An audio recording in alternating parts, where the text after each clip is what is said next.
बहुत बहुत स्वागत है आप सभी लोगों का वीडियो लेक्चर की इस सीरीज़ में। और आज हम लोग यूनिट फर्स्ट का लास्ट लेक्चर अटेंड करेंगे, जिसमें हम लोग कई सारे टॉपिक्स कवर करेंगे। जैसे कि हमें आज कवर करना है फर्टिलाइजेशन क्या है, ओके। इसके अलावा हम लोग पढ़ेंगे क्लीवेज। इसके अलावा हम लोग पढ़ेंगे development of zygote, okay, and embryogenesis. Last but not the least हम लोग पढ़ेंगे रिप्रोडक्टिव हेल्थ के बारे में। और आपका ये यूनिट है जो सम अप हो जाएगा इसी टॉपिक्स के साथ। तो सबसे पहले हम लोग शुरुआत करते हैं फर्टिलाइजेशन से। तो बात करते हैं फर्टिलाइजेशन की। कुछ इम्पोर्टेंट बातें हमें पहले समझनी है। फर्टिलाइजेशन होता है फ्यूज़न। पहली चीज़, फ्यूज़न ऑफ गैमीट्स। किसी भी प्रोसेस में सेक्सुअल रिप्रोडक्शन के लिए जो गैमीट्स होते हैं उनके फ्यूज़न को ही फर्टिलाइजेशन कहा गया है। क्योंकि हाँ, ह्यूमन में मेल और फीमेल हैं, तो इन दोनों के गैमीट्स यानी कि स्पर्म और ओवा फ्यूज़ करेंगे। ये दोनों ही हैप्लॉइड होते हैं, तो N+N क्या प्रोड्यूस होता है भाई? जाइगोट प्रोड्यूस हो जाता है, जो कि डिप्लॉयड होता है। And this process is called fertilisation. Fertilisation fallopian tube में होता है। कहाँ पर होता है भाई? फॉलोपियन ट्यूब में। बेसिकली अलग अलग कंडीशन है, क्योंकि फ्रीक्वेंसी बहुत अलग होती है। या तो फॉलोपियन ट्यूब में एम्पुला में हो सकता है, या फिर फर्टिलाइजेशन जो है इस्थमस में हो सकता है, क्योंकि दोनों ही फॉलोपियन ट्यूब के पार्ट हैं। अब देखिए, फर्टिलाइजेशन में कई सारे इवेंट्स होते हैं, तो हम लोग बात करते हैं इवेंट्स ऑफ फर्टिलाइजेशन की। इवेंट्स ऑफ फर्टिलाइजेशन, क्योंकि अगर लॉन्ग क्वेश्चन में अगर आपको आ जाता है लिखने के लिए, तो सिर्फ इतना लिखने से तो काम चलने वाला है नहीं। या आप बहुत करेंगे, डायग्राम बना सकते हैं, but this is not enough to express your things और इनसाइड योर हेडिंग। तो इस वजह से आपको क्या है, अलग अलग चीज़ें डिटेल में जानने की ज़रूरत है। सबसे पहले क्या होता है कि अभी जो स्पर्म या ओवा जो डेवलप हो चुके हैं, उनमें क्या होता है, सबसे पहले पहला काम जो होता है वो इंसेमिनेशन का होता है। इंसेमिनेशन। तो जब भी क्वाइटस होता है, क्वाइटस मतलब सेक्सुअल इंटरकोर्स, तो क्वाइटस के दौरान क्या होता है, जो स्पर्म होते हैं वो रिलीज़ किए जाते हैं। स्पर्म या फिर जो किस फॉर्म में होते हैं भाई? सीमेन के फॉर्म में होते हैं। ये रिलीज़ होता है inside, release inside of female vagina. ठीक। अब दूसरी बात कि जैसे ही ये फीमेल वेजाइना में रिलीज़ हो जाते हैं, इनके अंदर कुछ चेंजेस आते हैं, जिन्हें हम लोग केमोटैक्सिज्म के नाम से जानते हैं। भाई बहुत ध्यान से समझिएगा बातों को। केमोटैक्सिज्म में क्या होता है, अट्रैक्शन होता है स्पर्म का ओवा के साथ, जिसकी वजह से टुवर्ड्स मूवमेंट होती है। टुवर्ड्स मूवमेंट, ठीक है। तभी जो स्पर्म है वो मूव करके क्या करेगा, पहुंचेगा। इसमें जो होता है फीमेल का ऑक्सीटोसिन जो है बहुत रिस्पॉन्सिबल होता है। ऑक्सीटोसिन जो कि रिलीज़ होता है आपके पिट्यूटरी से। और मेल में जो होता है प्रोस्टेग्लैंडियंस जो होता है वो इम्पोर्टेंट होता है हार्मोन, प्रोस्टेग्लैंडियंस। ठीक। इससे क्या होता है, अट्रैक्शन बनता है और टुवर्ड्स मूवमेंट को पॉसिबिलिटी मिलती है। देन क्या होता है, थर्ड स्टेप की अगर हम लोग बात करें, fertilizin and anti fertilizin complex बनते हैं। ठीक है, फर्टिलाइजिन एंड एंटी फर्टिलाइजिन, ये एक तरह के प्रोटीन है। जो एंटी फर्टिलाइजिन होता है वो आपका स्पर्म के एक क्रोमोसोम में होता है, और जो फर्टिलाइजिन होता है वो आपके ओवा में होता है। ये कॉम्प्लेक्स ठीक वैसे ही एक्ट करता है जैसे एंटीजन एंटीबॉडी, क्योंकि हमें पता है कि स्पर्म जो है वो ऐसा हो सकता है, जैसे पॉलिनेशन में आपने पढ़ा है कि सेल्फ इनकम्पैटिबिलिटी होती है, वैसे यहाँ पर होता है कि स्पर्म भाई उसी स्पीसीज़ का होना चाहिए, सेम होना चाहिए। तब फेमिलियर होने की वजह से जो क्वाइटस के बाद जो फ्यूज़न होता है वो ज़्यादा सिंपल हो जाता है। दैट्स वाई कि ये कॉम्प्लेक्स बन जाता है। और कॉम्प्लेक्स के बाद लास्ट में क्या होता है, आपका फर्टिलाइजेशन हो जाता है। इसके बाद कॉम्प्लेक्स के ठीक पहले इसमें एक हेडिंग कभी आपसे पूछी जाती है, कैपेसिटेशन के बारे में आता है कि कैपेसिटेशन क्या होता है। तो उसकी बात हम लोग कर लेते हैं। कैपेसिटेशन में क्या होता है कि जब जो स्पर्म होता है जब वो रिलीज़ होता है तो इसके अंदर काफ़ी ज़्यादा चेंजेज आते हैं, तो मॉर्फोलॉजिकल चेंज होता है, मॉर्फोलॉजिकल चेंज ऑफ स्पर्म, इसी को हम लोग क्या कहते हैं भाई, कैपेसिटेशन कहते हैं। जैसे कि उसमें मॉर्फोलॉजिकल चेंजेस में क्या क्या हो सकते हैं कि जो स्पर्म होता है, ठीक है, उसमें अलग अलग हार्मोन्स में पहले तो वो हाईली मोटाइल हो जाएगा, ठीक है, एनर्जी देने के लिए, क्योंकि आपको पता है कि उसमें स्पाइरल माइटोकॉन्ड्रिया होते हैं। इसके अलावा वो जो है वो क्या करता है, एक्रोसोमल रिएक्शन स्टार्ट करता है और उसके एक्रोसोम में अलग अलग तरह के क्या होते हैं, अलग अलग तरह के हार्मोन्स होते हैं जो ओवा की वॉल्स को क्या करते हैं, रैप्चर करने का काम करते हैं, जिसकी वजह से एकदम ईजिली स्पर्म जो है वो पेनिट्रेट कर जाता है ओवा को और फर्टिलाइजेशन हो जाता है। तो फाइनली जो है वो फर्टिलाइज कर देगा किसको, किसको, एग को, और क्या बना लेगा,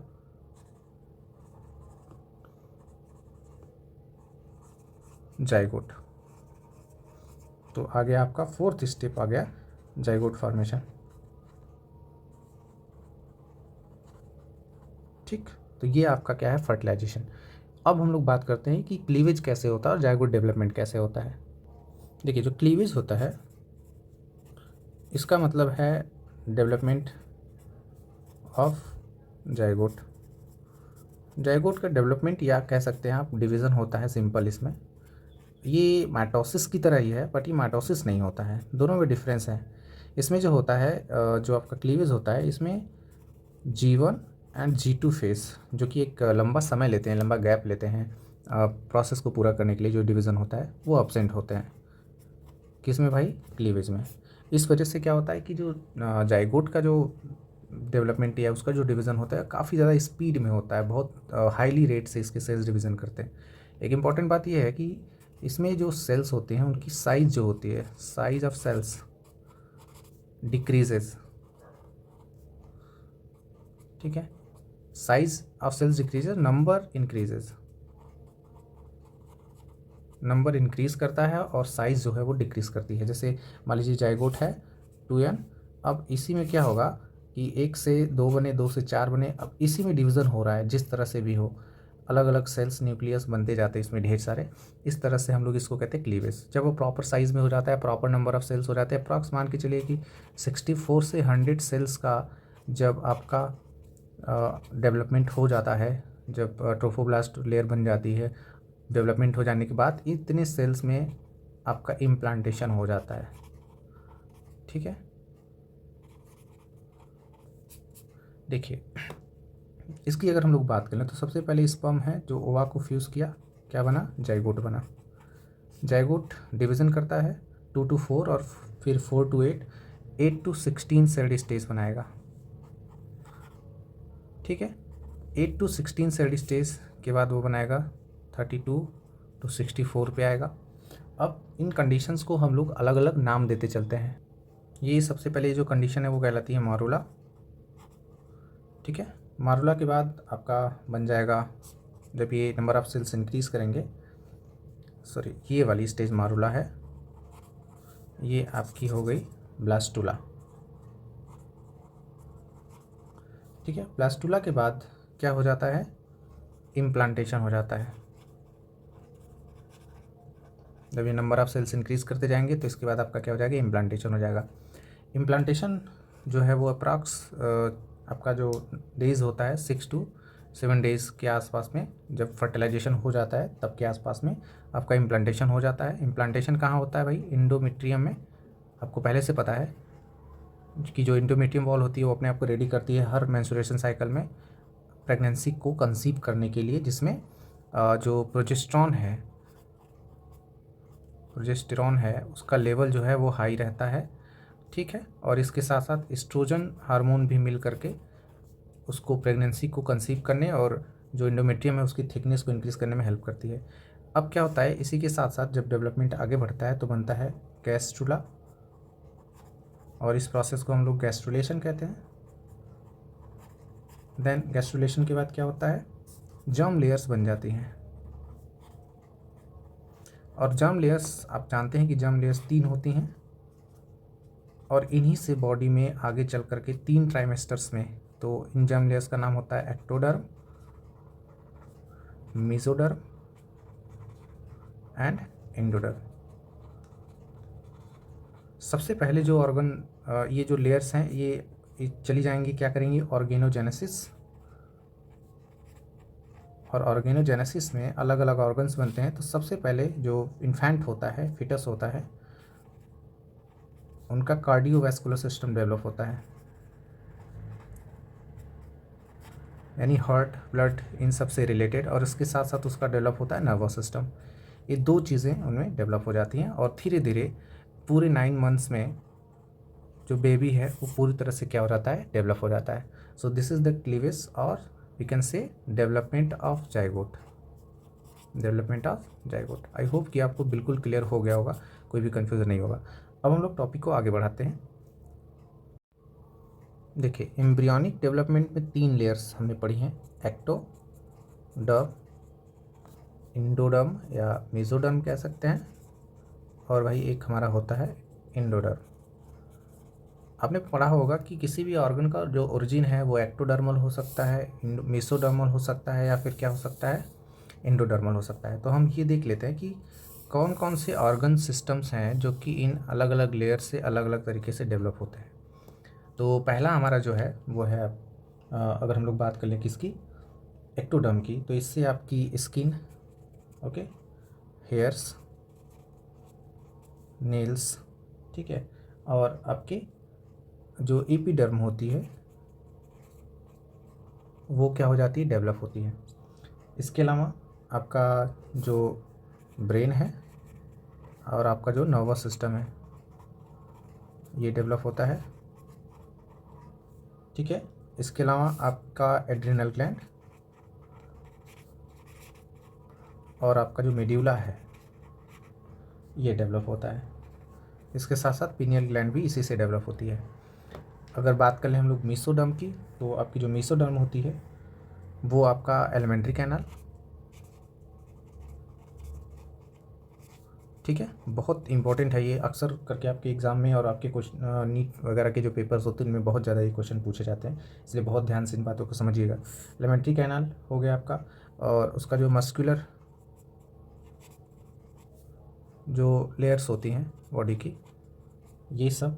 इसके अलावा आपका कनेक्टिव टिश्यू,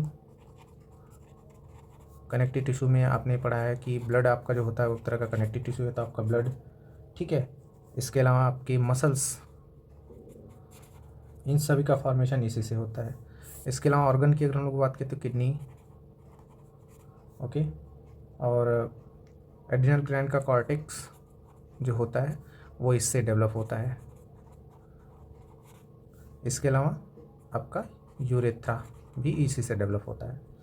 अब आया हमारा जो है लास्ट, जो आता है इंडोडर्म की। अगर हम लोग बात कर लें तो इंडोडर्म आपका इंटरनल एलिमेंट्री कैनाल डेवलप करती है भाई, ठीक है। इंटरनल एलिमेंट्री कैनाल डेवलप करने में हेल्प करती है, इसकी जो इंटरनल लाइनिंग्स होती है, इंटरनल लेयर्स होती है उसको। इसके अलावा आपका लीवर, ठीक है, और ग्लैंड्स का फॉर्मेशन कराती है, बहुत सारी ग्लैंड्स उसका फॉर्मेशन कराती है।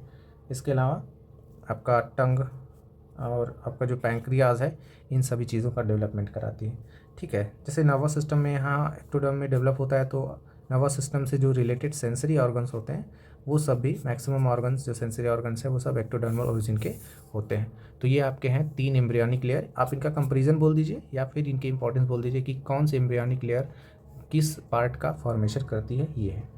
अब देखिए, जो बेबी होता है वो 3 ट्राइमेस्टर्स में जो है वो डेवलप होता है, यानी 3 मंथ्स, पहले के 3 महीने, फिर 3 मंथ्स बाद के 3 महीने, और उसके बाद सबसे अंत वाले 3 महीने, ठीक है। पहले 3 मंथ की अगर हम लोग बात करें तो इसमें आपका जो कार्डियोवैस्कुलर सिस्टम है, ठीक है, और इसके अलावा आपका जो नर्वस सिस्टम है, ये दोनों चीज़ें जो फर्स्ट ट्राइमेस्टर होता है उसमें डेवलप हो जाती है। आपका जो नोटोकॉर्ड होता है वो डेवलप हो जाता है, और आपको पता है कि यही नोटोकॉर्ड आगे चल करके क्या बनाता है भाई, बैकबोन बनाता है, ठीक है। ये फर्स्ट ट्राइमेस्टर की बात है। अगर सेकेंड ट्राइमेस्टर की हम लोग बात करें तो इसमें आपका जो स्किन वगैरह होता है, ठीक है, और बाकी के जो स्ट्रक्चर्स होती हैं वो क्या होती हैं, आगे चल करके बन जाती हैं। जैसे हार्ट डेवलप हो चुका होता है तो बीट्स आने लगती हैं बच्चे में, ठीक है, ऐसे इस तरह की चीज़ें। लास्ट ट्राइमेस्टर जो होता है उसमें क्या होता है, पूरी तरह से बेबी जो है वो डेवलप हो जाता है और डेवलपमेंट के बाद सीधे क्या करता है, बर्थ कर लेता है। ठीक है।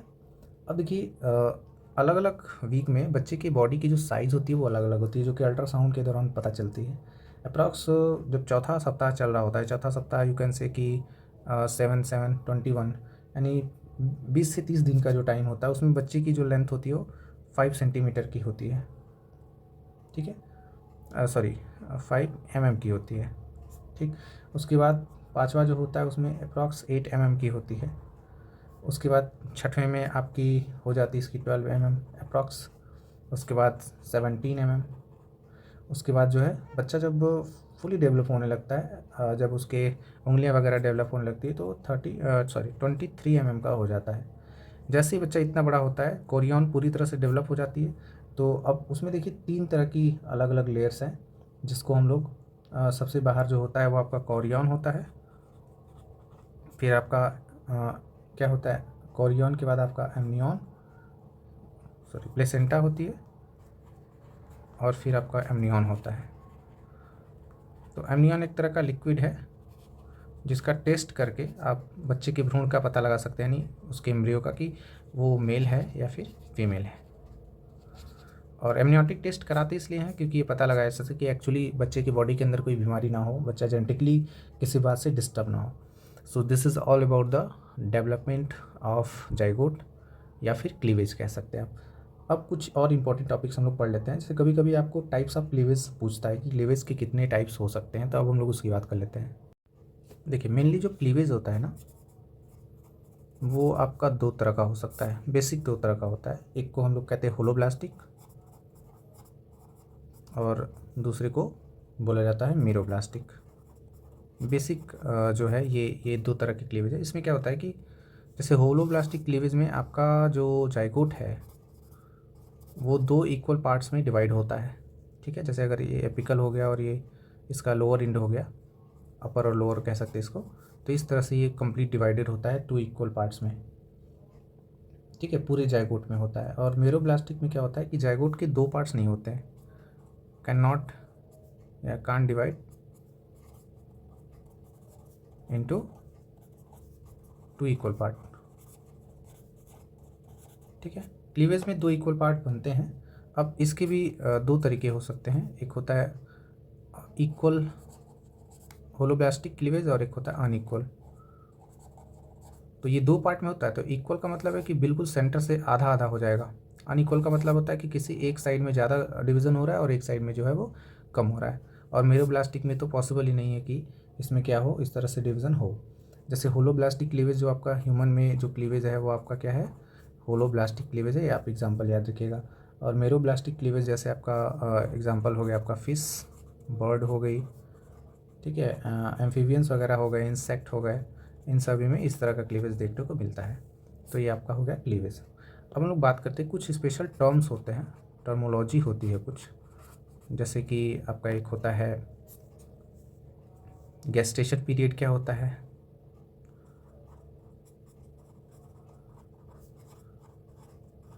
लैक्टेशन, और कोलोस्ट्रम, ये सारी चीज़ें इनको समझ लेते बारी बारी से। और एक आपका होता है लेबल पेन। इसमें देखिए सबसे पहले हम लोग बात कर लेते हैं गेस्टेशन पीरियड क्या होता है। जो टोटल 9 मंथ्स का टाइम होता है ना, टोटल 9 मंथ्स का टाइम, जितना टाइम मतलब बच्चे को डेवलप होने में लगता है जाइगोट से, उसको हम लोग कहते हैं गेस्टेशन पीरियड। ठीक है। लैक्टेशन का मतलब होता है बेबी बर्थ के बाद मिल्क प्रोडक्शन। अब देखिए एक चीज़ होती है कि कोई भी फीमेल जो प्रेग्नेंट होती है चाइल्ड बर्थ के बाद ही उनमें मिल्क प्रोडक्शन हो पाता है, चाहे वो कोई एनिमल की बात हो या ह्यूमन की बात हो। बिकॉज इसमें क्या होता है कि बहुत सारे हार्मोन्स जैसे प्रोलैक्टिन जो कि मिल्क प्रोडक्शन करवाते हैं, ये हार्मोन्स तभी एक्टिव होते हैं जब चाइल्ड बर्थ हो जाता है।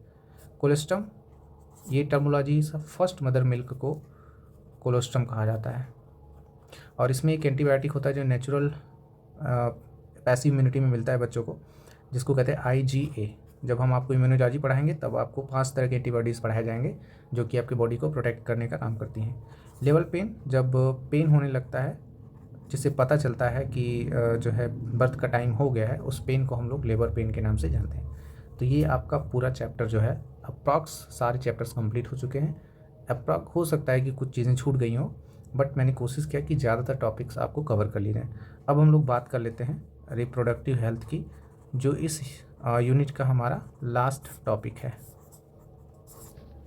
WHO के according reproductive health is a state of complete physical, mental, and social well being, and not merely the absence of disease or immunity in all matters related to the reproductive system and to its function and processes। कि अगर कोई person है जो कि reproductive system से related किसी भी तरह के प्रॉब्लम को फेस नहीं करता है, मेंटली फिजिकली फिट है और सेक्सुअली एक्टिव है, तो वो पर्सन जो है वो हेल्दी माना जाएगा रिप्रोडक्टिव सिस्टम के अकॉर्डिंग, या इसको हम लोग कहेंगे कि रिप्रोडक्टिव हेल्थ।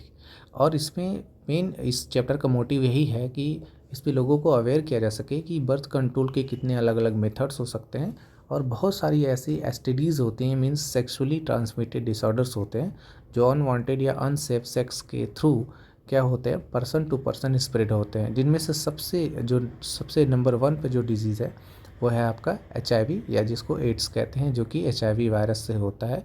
एड्स जिसको एक्वायर्ड इम्यूनो डिफिशियंसी सिंड्रोम के नाम से भी जाना जाता है। तो इस चैप्टर में हम लोग बर्थ कंट्रोल के अलग अलग मेथड्स के बारे में पढ़ेंगे कि किस तरह से बर्थ कंट्रोल किया जा सकता है, और इसके अलावा IVF क्या होता है, ZIFT क्या होता है, GIFT क्या होता है, या बाकी की चीज़ें, कि अगर कोई पर्सन जो है वो स्टेराइल है तो उसको कैसे फर्टाइल बनाया जा सकता है। रिप्रोडक्टिव हेल्थ के रिकॉर्डिंग ये गवर्नमेंट ऑफ इंडिया के थ्रू चलाए जाने वाले कुछ हेल्थ प्रोग्राम्स हैं, जिसमें जो सबसे ज़्यादा स्पेशल और इफेक्टिव रहा है वो आपका RCH 1 और RCH 2 रहा है, जिसे reproductive and child health care programme के नाम से भी जाना जाता है, जिसके अकॉर्डिंग बच्चों की जो वाइटल स्ट्रेंथ होती है उसको कैसे बच्चों की डेथ को रोका जाए, इन सभी बातों के लिए ये प्रोग्राम्स किया गया था, जिसकी शुरुआत सबसे पहले हम लोग देख सकते हैं कि 1978 से ये प्रोग्राम शुरू हुआ है, और अलग अलग तरीके के प्रोग्राम्स को बढ़ाते बढ़ाते सरकार जो है 1997 में पहली बार RCH लेके आती है, और सेकेंड RCH लाती है 2005 में। तब से अब तक में बहुत सारे प्रोग्राम्स जो हैं वो सरकार के थ्रू चलाए जा चुके हैं, जो कि रिप्रोडक्टिव हेल्थ से अवेयर करता है सभी लोगों को। इसके अलावा आपको अलग अलग प्रोग्राम्स के आपका फुल फॉर्म पूछता है, जिसमें आपके अलग अलग प्रोग्राम जैसे MCH maternal and child health programme, ICDS है, CSSM एंड RCH है। तो ये सभी प्रोग्राम्स के फुल फॉर्म आप प्लीज़ याद कर लीजिए, जो कि आपके कॉम्पिटिटिव एग्ज़ाम्स में बहुत ज़्यादा पूछे जाते हैं।